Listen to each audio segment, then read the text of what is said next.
ঠিক আছে নড়বি না, ঠিক আছে? তো তো নানুকে বাড়িতে তুই জানোসি গাজীপুর। তো আমি যে স্কুলে পড়তাম সে স্কুলের সামনে বিশাল বড় গজারি বাগান আছিল। বিশাল বড়, দেখছিস না ওই যে গজারি বাগান, ধান ক্ষেত, গজারি বাগান, বাড়িয়ে হালকা পাতলা করে।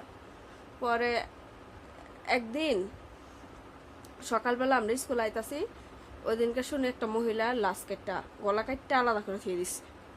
মানে আলাদা তো আলাদা বডি, এই যে ধর বডি এনো একটা বডি আর হে এনো একটা, হে মাথাতে একটা, মানে এই জঙ্গলের ভিত্তে বডি আর হে জঙ্গলের ভিত্তে মাথা, দূরে দুই পাশে, কিন্তু এক ফোঁটা রক্তও নেই। পরে আমরা সবাই স্কুলে গেছে গা, আমি লাস্টে রয়েছি। আমি আইতাছি দেখি পুলিশ আর পুলিশ, মানুষ যেমন মানুষ তেমন পুলিশ। পরে যাই হোক, পরে যখন পুলিশ আনছে মাথাটা কে রয়েছে, মাথা এক জায়গায়, বডি এক জায়গায়, দেখে ডরাই গেছিলাম। মানে ভয়ঙ্কর বৃষ্টি একটা, ভয়ঙ্কর, অনেক ভয়ঙ্কর। পরে এটা তো দেখে বিশাল আকারের ডর। মানে এদিনকার সারা রাত আমি ঘুমাইতেছি না ডরে।